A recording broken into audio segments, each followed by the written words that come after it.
traditional marriage experience was like a mixed feeling for me.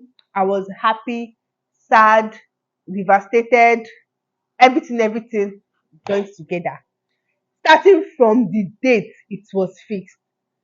My marriage was fixed on the 27th of April, and I had an exam on the 25th of April. Can you see how close that was? This exam was supposed to have been done before 25th, but it was postponed due to one or two. I don't even know why the school management postponed the exam. So, and that exam was scheduled for afternoon. It was an afternoon paper. So after that exam, I and my friend headed to the salon to fix our nails. Like my Ashebi girls were there were seven of them, and most of them were there seven or eight. I think there were eight of them. Six were my classmates, and no, five were my classmates. The sixth one was my sister. The seventh one was my cousin, and the eighth one was a family friend. So everybody was waiting for me.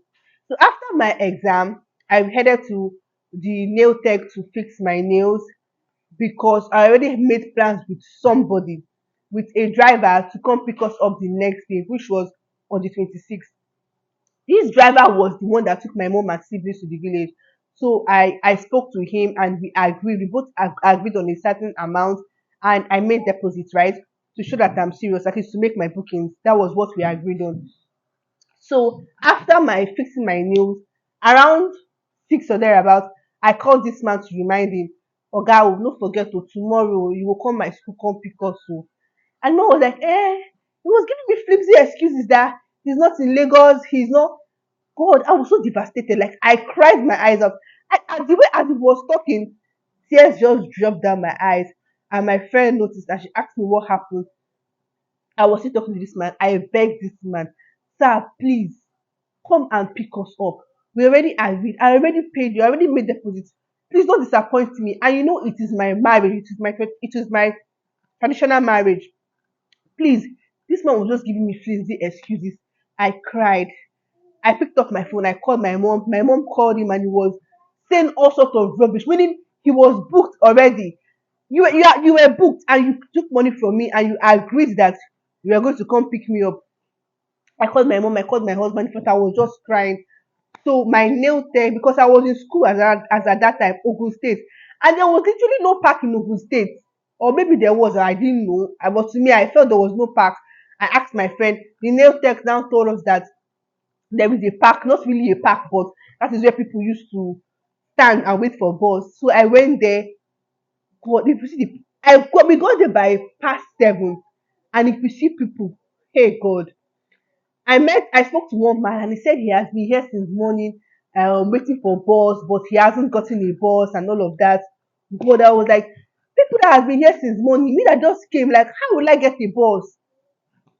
Luckily for us, we met one man. He said he's a driver because at that point I had no option. Like any bus I see, any available driver I saw, all I was after was like, let me just get to my village. Let this thing just hold because everybody was waiting for me.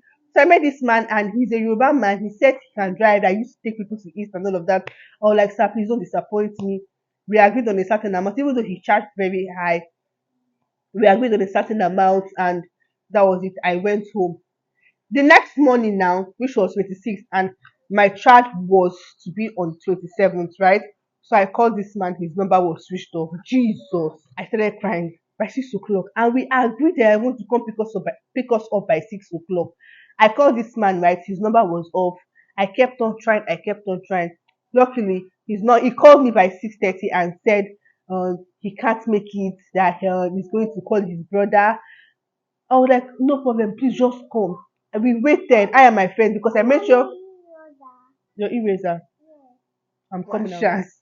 Because I didn't really know my head. In fact, my head was just banging because my phone was ringing. My husband was calling. My mom was calling. Lily, where are you? What are you doing now? God, I was so tense. So on our way to the park, I saw this man coming with the Sienna. I was so happy. At first, I was angry, but I told myself, I beg, I don't get any choice. if I want to be angry at anybody, it should be the person that disappointed me, not this one. So yeah, I and my friends we got into the car and that was how we went to the village. At first, I was so skeptical about it because he's a Yoruba man, and how will a Yoruba man know his way around Anambra State? And because me, I didn't really know much about my father's compound. Please, I know that is not what I am proud of, but of course I know my father's place, but I really don't know the route about. I really don't know the route. But luckily, I'm so happy. I'm so grateful for this man. Like the man knows everywhere. So I explained to him, and he took me to my father's compound. We got there by we got there before 5, and yeah, it was really really. I was so happy. Like everybody was so happy. Lillian, oh my god, my husband was so happy because I'm sure in that man's mind was like, hey, what if this babe now disappoints me? Because we've told our friends, he has told his friends, our families are waiting and all of that. So that was how I got to my father's house with my friends. And the preparation started, the cooks were around, the decors were around, and all of that. And I was so happy. I was happy at first, not until the evening part when it was time for the decoration, right? It was literally what I ordered past what I got. I didn't get what I wanted, and that I can be so emotional. I started crying. Like this is not what I wanted. I just really don't want to talk much about that part, that area, because honestly, when I remember when I remember the amount I paid, and if I tell people I paid so amount for this decoration, they will not believe me. So it was literally what I ordered versus what I got for the deco. There was nothing I could do. I tried complaining, and my mom was like, accept it like that. You have no, because it was even my mom that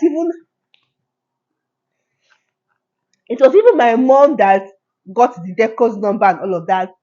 My mom was like, accept it like, you see, having a father is very important, honestly. I'll get to that. Having a father, my dad died late, unfortunately for me. That was when I know, of course, I know the importance of my father, but that point, I missed my father so much. I cried when I remember my dad wasn't alive at that time. I cried. In fact, it even triggered my tears. It even triggered my tears times 100. Because I know if my dad was alive, everything would have been in place for me. Of course, I appreciate my mom and my siblings because they were there for me, but a father figure is very, very important. So that was just it. And for the deco, then the next morning, normally, if you want to get married in the morning, at least music should be playing in that compound so that people that passerby will know that okay, oh, something is happening in this compound. But there was no music. Everybody, in fact, the MC came late, the DJ or whatever it's called came late. It was just somehow for me. But I can't blame them. Should I blame them? Who will I blame? I can't blame anybody because my mom was the same person that contacted all of them and all of that. And my mom was all over the place. She was checking the cook, she was checking the deco, she was just there, and I guess she forgot. And at the point, I went there 10 o'clock, nothing is happening. 11 o'clock, same thing. 12, nothing is happening. I think we started playing, didn't even came around. My mom, yeah, I met my mom. I told her, Mom, you're getting a message now. Nobody is here. Where's the DJ? Mom said, hey, Chef Rube, Chef Wo. She forgot. She picked up her phone. She called. This DJ person came by, I think 1 or 2. That was when we started playing. When people from past asked. People were already seated. So yeah. And the food was nice, was okay, but even though it was not what I wanted, but it was manageable. My makeup artist did perfect. She did a great job. And yeah, so that morning my husband came and he really helped a lot in terms of the drinks and all of that. My brother, yeah, my eldest brother is wasn't around. In fact, he's still not around. So yeah, it was just my immediate elder brother and my younger ones with my elder sister. So everybody played a very important role. Everything was going fine, was going well, was going well, was going well.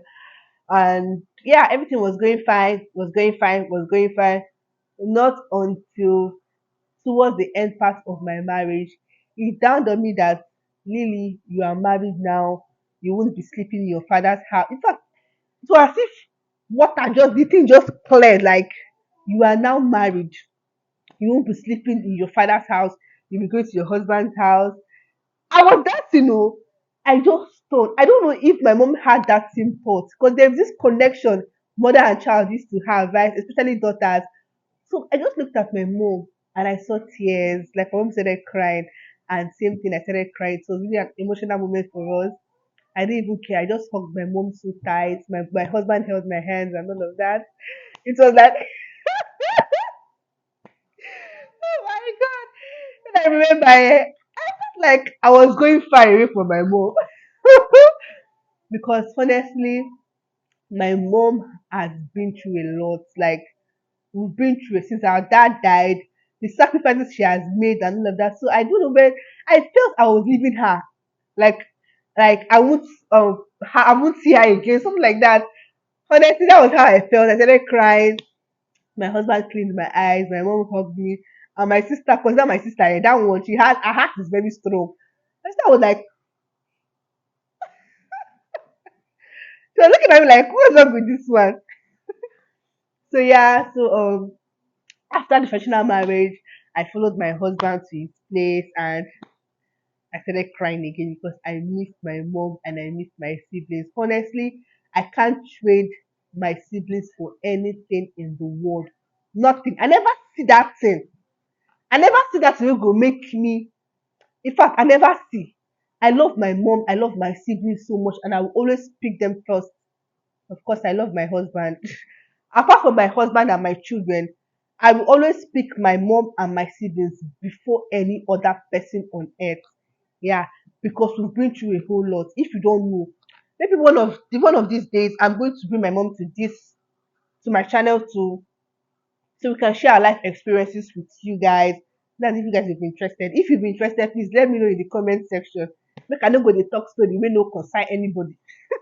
Make I no go dey talk wetin no concern anybody. Yeah. So if you be interested in knowing why I always talk about my mom and my sister, why I have this close relationship with my sister, you can just let me know. I can bring my mom and my sister here so we can share our life experiences. So yeah, that's just it about that. And at the same time, I was happy that, yeah, finally I am going to live with the man I love. I won't be sneaking again to his place. Finally, it is going to be an official. It is going to be official that I am now married to my dream man. And yeah, so yeah, so guys, that's just it about that. And I hope you found this video interesting. I can't say helpful because I don't know what I impacted in you guys, but I just hope you look at this girl. I just hope you found this video interesting. Please and please subscribe to my channel, like this video, share this video. I'll see you all in my next one. I love you guys. Do have a blessed day. Baba, come and say bye. Say bye.